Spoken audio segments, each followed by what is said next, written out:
Salut les parapluies, j'espère que vous allez bien. En tout cas, si vous avez vu la nouvelle série originale Netflix, The Umbrella Academy, vous devez être dans un sale état comme moi. J'attends avec impatience la saison 2 et ça faisait longtemps que je n'avais pas éprouvé ce sentiment d'excitation pour une série à vrai dire. Je vous avouerai que je l'ai commencé parce que j'étais en train de manger comme d'habitude et que j'avais rien à regarder et je suis bien contente de m'être lancée dedans. Umbrella Academy est à la base un comics publié en 2007 par Dark Horse Comics. C'est pendant un combat de catch historique dans les années 1986 que 43 enfants dotés de pouvoirs naissent à travers le monde entier.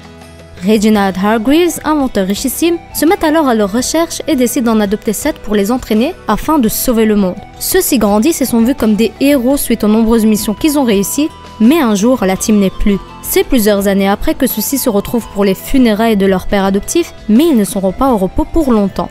Une menace survint alors pour la planète et la team doit se ressouder pour la contrer.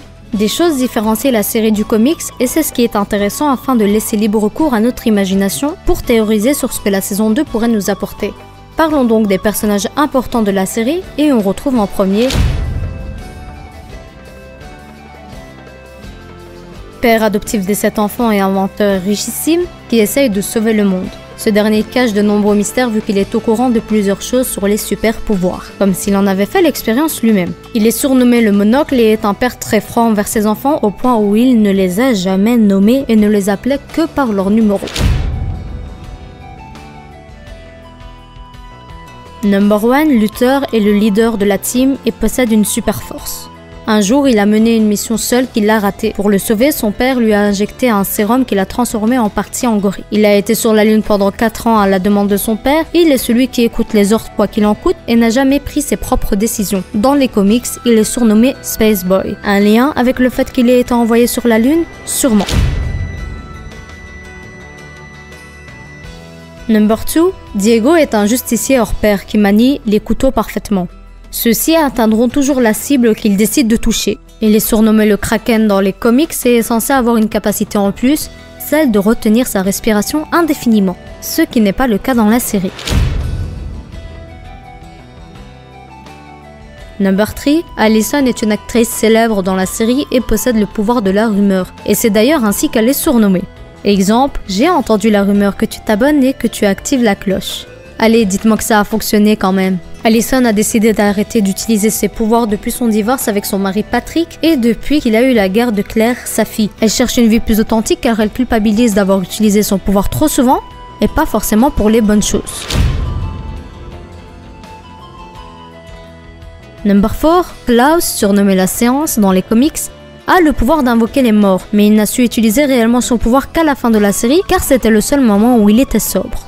Il a toujours eu peur des fantômes qui le hantaient, et la seule manière de leur échapper est qu'il soit dans un état second. Alcool, drogue, tout y passe. Dans les comics, il peut utiliser son pouvoir à plein potentiel que quand il est pieds nus. Mais dans l'adaptation de Netflix, la condition est qu'il soit sobre. Ça amène un côté plus humoristique à la série.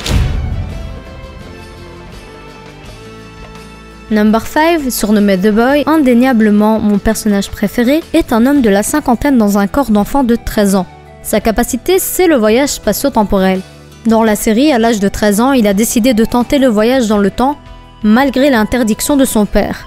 Il est resté bloqué alors pendant très longtemps dans le futur, à la période où l'apocalypse avait déjà tout ravagé. Et il lui était impossible de retourner dans le passé. Il a été recruté par la suite par la commission pour devenir un assassin temporel, afin de garder la timeline comme elle devrait être, à l'instar de la brigade temporelle dans Le Visiteur.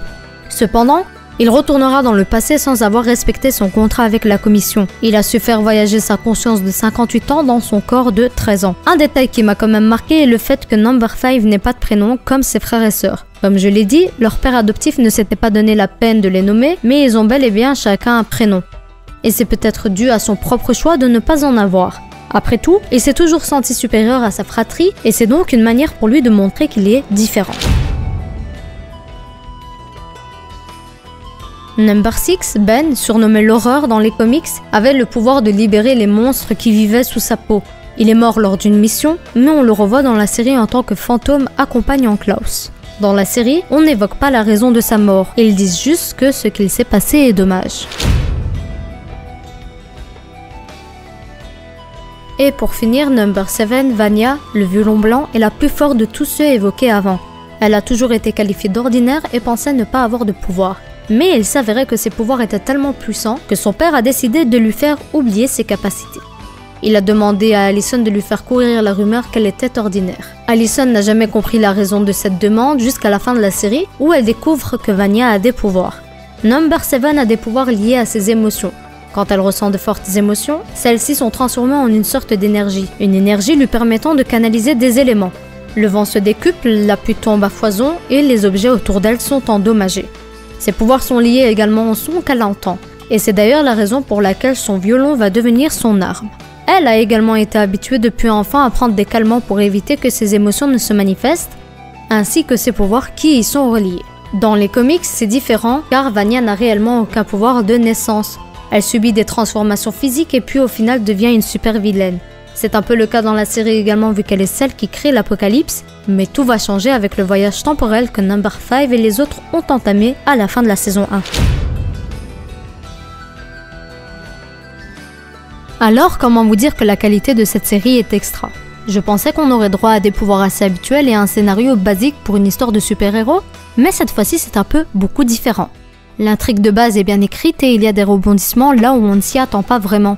La série a un ton très humoristique que j'aime beaucoup, les acteurs choisis sont tous très bons dans leur rôle et je décide de décerner un award à Aidan Gallagher qui incarne Number 5 et à Robert Sheehan qui incarne Klaus, car ils ont des rôles de fous à jouer et ils le font parfaitement. Aidan Gallagher joue à merveille le rôle d'un adulte dans sa tête. Il est parfait je trouve pour ce rôle. Je l'ai toujours pris au sérieux et ça n'aurait pas été forcément le cas avec n'importe quel acteur. Je n'aurais jamais pensé au début à une intrigue autour du voyage dans le temps et ça m'a ravi de voir qu'ils ont mis ce système en place. Mon esprit s'est prêté à beaucoup de théories pendant le visionnage de la série, certaines se sont avérées justes, d'autres moins. Mais une chose est sûre, des mystères restent à élucider et c'est sur quoi nous allons nous pencher. Nous savons qu'il y a 43 enfants qui sont nés dotés de pouvoirs, mais seulement 7 d'entre eux ont été trouvés et adoptés par Reginald Hargreaves. Où seraient donc ces 36 autres personnes? On a également eu droit à un flashback de la vie de Reginald dans lequel on a pu constater qu'il avait une femme et que c'est à elle qu'appartenait le violon que Vanya possède. On aperçoit également que Reginald libère des sortes de particules de lumière provenant d'un bocal. Celles-ci sont peut-être l'âme des pouvoirs qui ont été donnés aux 43 personnes qui sont nées assez miraculeusement. Ça serait très probable étant donné que ses connaissances quant aux facultés de ses enfants sont très grandes. Certes, Reginald est très intelligent, mais comment savait-il tant de choses par rapport au voyage dans le temps s'il ne l'a pas expérimenté lui-même avant? Dans les comics, Reginald est en réalité un extraterrestre, d'où son intelligence, et ce serait probablement pour cela qu'il a décidé d'envoyer Luthor sur la Lune. D'après moi, ses pouvoirs pourraient être la création de Reginald et de sa femme qui est décédée. À la fin de la série, l'apocalypse a lieu malgré les tentatives d'empêchement de nos super-héros. Ainsi, Five décide de faire un voyage temporel collectif avec ses frères et sœurs. On ne sait pas à quelle époque ils remontent, mais on peut constater à la fin qu'ils ont tous récupéré leur corps d'adolescents, y compris le fantôme de Ben. S'ils retournent dans le passé pendant qu'ils sont encore enfants, beaucoup de choses pourraient être évitées, comme la mise à l'écart de Vanya qui lui évitera de se sentir rabaissé et qui lui permettra peut-être de contrôler son pouvoir, ainsi que la mort de Ben qui pourra être évitée, la transformation de Luthor en gorille par exemple, ou encore la blessure d'Allison. Effectivement, Allison à la fin de la série a eu les cordes vocales déchirées et peut-être que ce voyage dans le temps pourra lui permettre d'utiliser à nouveau son pouvoir. Maintenant, c'est à voir comment le voyage temporel sera utilisé. Certes, ils reprennent leur corps d'enfant quand ils font le voyage temporel, mais est-ce qu'ils ne garderont pas des séquelles de leur futur ? Par exemple, Five, qui venait du futur, avait toujours le GPS en lui alors qu'il a fait voyager sa conscience de ses 58 ans dans son corps d'enfant de 13 ans, sachant également qu'il a bien précisé que son voyage à lui était une erreur de calcul. Alors, était-ce dans un but précis de les faire voyager dans leur corps d'adolescent ou était-ce réellement sa destination de se rendre plus ou moins 17 ans auparavant? Dans ce cas, on pourrait se dire qu'Umbrella Academy saison 2 pourrait prendre une toute autre approche. Nos acteurs de la saison 1 ne seraient pas présents et ils seraient remplacés alors par les acteurs les plus jeunes. C'est un risque à prendre pour la production car une part du succès de la série provient des acteurs. On peut aussi théoriser que la saison 2 ne se déroulera pas que pour l'empêchement de l'apocalypse. Celle-ci va peut-être être évitée avant le milieu de la série et une autre problématique entrera en jeu pour ne proposer une troisième saison. Je doute que le retour dans le temps se fasse sur plusieurs années. Selon moi, Five remontera le temps de quelques jours ou mois afin d'éviter cela. Car ça serait s'infliger trop de souffrance mentale de remonter 20 ans en avant avec leur conscience actuelle.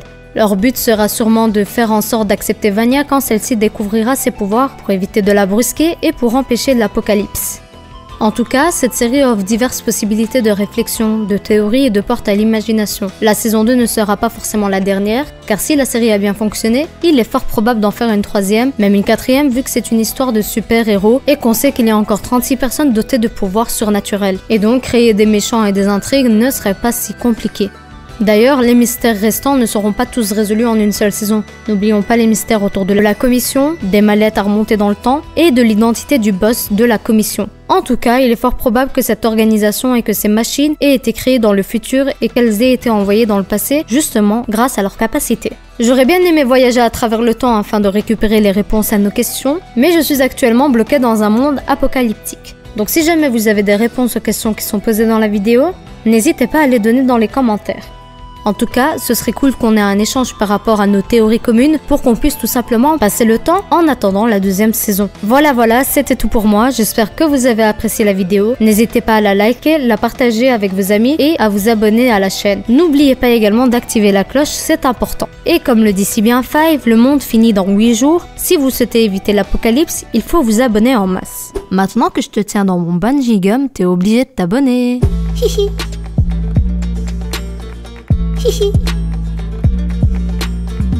Hihi. Hihi. Hihi. Hihi.